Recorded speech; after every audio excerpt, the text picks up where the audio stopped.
Perkenalkan, nama saya Manuel Mantobing. Kali ini saya akan menjelaskan soal nomor satu. Nah, pada soal nomor satu dikatakan, bahwa si Berang-Berang adalah penari terkenal di negeri Babras.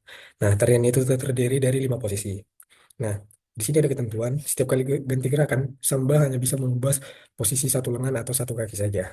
Nah, dia mengingat bahwa tarian Samba hanya ada 5 gerakan, tetapi dia tidak ingat urutan yang benar.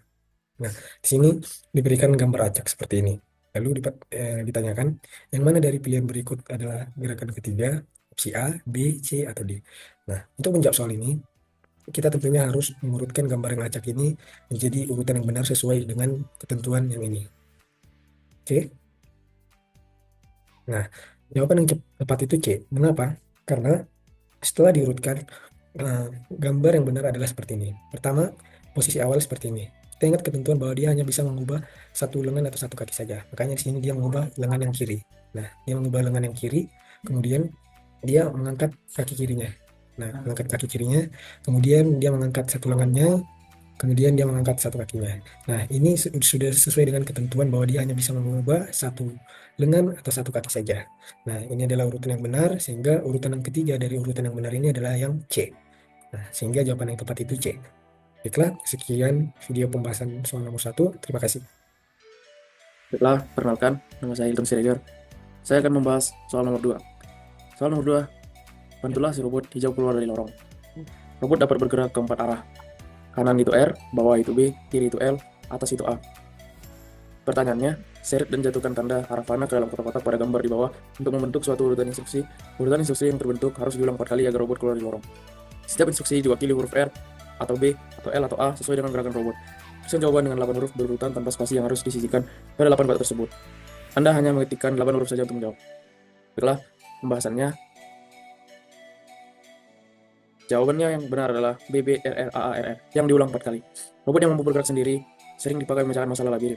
Labirin dapat beragam bentuknya, mengandung jalan melingkar tanpa loop, sistem grip yang mengandung pengulangan sederhana. Robot diinstruksikan untuk mengikuti arah yang dihendaki. Misalnya, kita mungkin mengenai arah ke atas, R untuk kanan, A ke atas, L ke kiri, B ke bawah. Saat menemui suatu persimpangan jalan, robot selalu memilih jalur berdasarkan urutan instruksi yang diperintahkan. Misalnya ada 2 jalan keluar, satu ke kiri dan satu ke kanan. Robot yang lewat mula-mula akan ke kiri dan posisi dan arah akan diingat. Jika setelah mengikuti suatu jalur robot tak dapat bergerak, dia akan kembali ke posisi sebelumnya.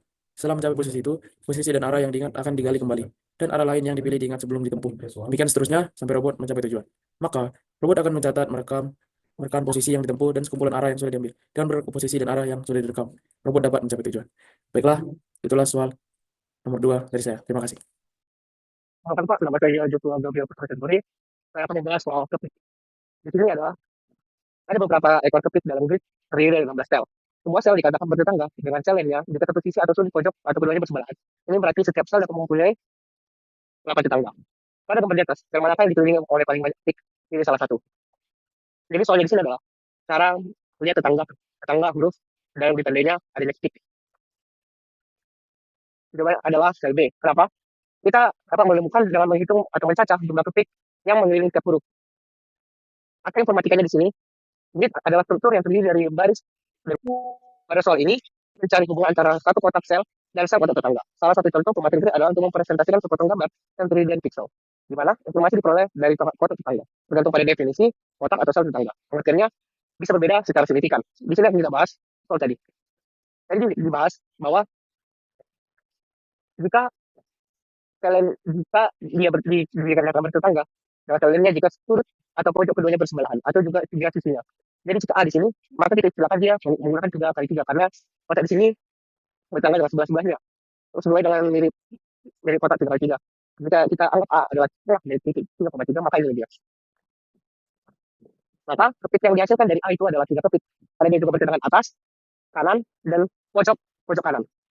Lalu kita masuk ke B. B inilah yang saya tandainya adalah kita B.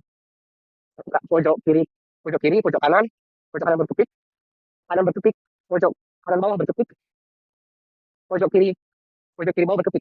Maka kepik yang dipunyai oleh si B adalah 4 kepik. Sesuai jawabannya tadi itu yang paling banyak. Lalu masuk ke C. C di sini hanya memiliki 1, 2, 3, 4, 5 tetangga. Tapi kita hanya membahas kepiknya. Kepik yang dimiliki oleh C bertetangga dengan kepik yang di sebelah kanan atas, sebelah kanan, dan sebelah kiri. Maka kepik yang dimiliki hanya 3. Lalu masuk ke D. Dia hanya memiliki daerah ini. dan daerah lainnya itu tidak ada karena tidak dimasukkan oleh soal atau tidak termasuk ke dalam sel. Maka titik yang dimiliki oleh sel ini adalah tengah atas dan tetangga di kanannya. Sekian dari pembahasan tentang soal kepik ini, dan sesuai yang kita bahas tadi, penggunaan pixel. Pixel kita gunakan tadi adalah pixel 3x3. Dan dipecah dari mana tetangga, tergantung definisi atau kotak sel tetangga tadi. Terima kasih. Oke, saya yang bernama Sahabat Sebarani, kita akan membahas soal nomor 4. Seekor cacing sedang duduk di ujung cabang sebuah pohon apel, yang dimana ia ingin memakan semua apel yang ada di dahan pohon. Setiap bagian dahan panjangnya 1 meter. Tantangan itu berapa meter lintasan terpendek yang harus ditempuh untuk makan semua apel yang ada? Oke, di sini ada 4 jawaban, yaitu 4, 15, 9, dan 13. Oke, mari kita lihat jawabannya. Baik, di sini ternyata jawaban itu adalah tepat 13. Kenapa bisa 13? Karena si cacing yang di sini berjalan ke sini sebanyak 1 meter, ke sini 1 meter, sini lagi balik lagi ke 1 meter, ke sini 1 meter, 1 meter, ke sini 1 meter, 1 meter ke sini lagi, dan ke sini 1 meter, 1 meter, 1 meter, 1 meter, 1 meter, 1 meter. Yang dimana banyaknya 1 meter itu sampai 13 meter. Sekian, terima kasih. Baiklah, di sini saya Fernando Pangaribuan ingin menjelaskan soal nomor 6, di mana di sini ada seekor tupai yang ingin meletakkan 5 botol di atas rak. Ia ingin agar botol-botol ini dibariskan dari rak yang paling kecil, di bagian tengahnya hingga yang terbesar. Dan di sini dia ingin meletakkannya dari kiri ke kanan. Susunlah urutan bawah menuju botol dari atas. Dan pertanyaannya, susunlah botol berikut di atas rak terturut mulai dari bagian tengah atau leher dari botol, mulai dari yang paling kecil hingga yang paling besar. Nah, jawaban untuk di sini yaitu kita mulai dari warna hijau, kemudian ke biru, kuning, merah, dan pink. Nah, di mana kita melihat jawabannya? Di sini kita akan melihat dari leher botol, di mana kita bisa melihat botol hijau itu adalah yang paling kecil, sedangkan botol yang berwarna pink itu adalah dengan botol ukuran paling besar. Jadi kita akan mengurutkannya sesuai dengan ukuran leher botol, yang mana dari yang terkecil sampai yang terbesar. Sekian, terima kasih. Baiklah, nama saya Grace Junuti Manteruan. Saya akan menerangkan soal nomor 6. Nah, di sini soalnya dengan memperhatikan pola gerakan si Santi, gambar yang mana yang cocok untuk gerakan 5. Nah, soal ini memiliki beberapa pola yang dapat membantu kita untuk menjawab soal-soalnya. Yang pertama itu, ekor Santi itu selalu berpindah posisi, kadang dia lurus, kadang dia bengkok. Nah, garis si Santi ini juga memiliki garis hitam kecil di badannya yang selalu berputar ke atas maupun ke bawah di setiap gerakan yang dimilikinya. Dan si Santi juga setiap di gerakannya tubuhnya juga akan ikut berputar seperti jarum jam sebanyak 90 derajat. Kita dapat melihatnya contohnya seperti gerakan 1 dan gerakan 2. Dia akan berputar sebanyak 90 derajat searah dengan jarum jam. Dan begitu juga kepada gerakan selanjutnya. Dari sini kita dapat menjawab soalnya bagaimana gambar yang cocok untuk gerakan kelima. Ekor Santi akan lurus ke atas sesuai dengan pola sebelumnya, dan garis hitam kecil di badannya akan berada di atas karena dari gerakan keempat kita dapat melihat bahwa garis kecil itu berada paling di bawah, sehingga garis kecil gerakan kelima akan berada di atas. Sehingga itu alasannya mengapa jawabannya adalah C. Alasan saya memilih soal ini yaitu agar anak-anak dapat melatih logika dan pola berpikirnya dan dapat mengenali pola dan aturan pada soal. Soal ini juga memiliki berbentuk gambar yang dapat menarik perhatian anak-anak sehingga mereka tertarik untuk menjawab soal-soalnya, dan yang paling utama itu adalah anak-anak dilatih untuk memperhatikan hal detail kecil.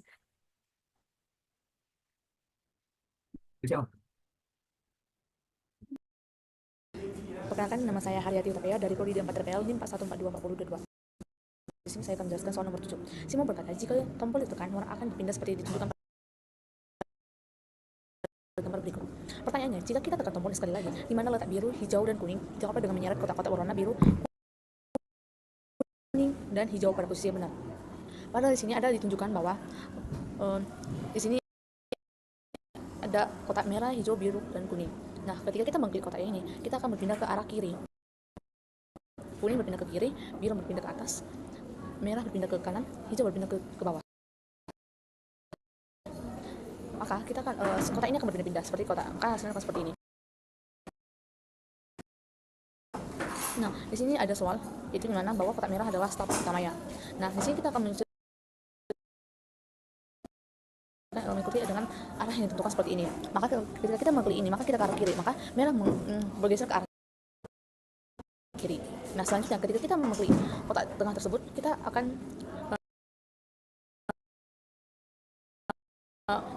mengikuti garis ke atas. Maka merah akan berpindah ke atas, biru di bawah atas, dan kuning di samping biru. Nah, selanjutnya kita akan memasuki kotak hijau. Nah, kita akan mengklik kotak tengah, maka merah berpindah ke arah kanan, biru ke arah kiri.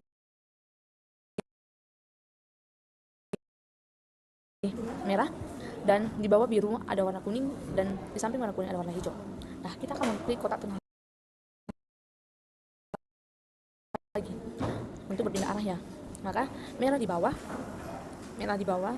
biru di atas, kuning samping biru, hijau samping merah. Maka hasilnya adalah merah, hijau, kuning, dan biru. Sekian dari hasil presentasi saya. Terima kasih.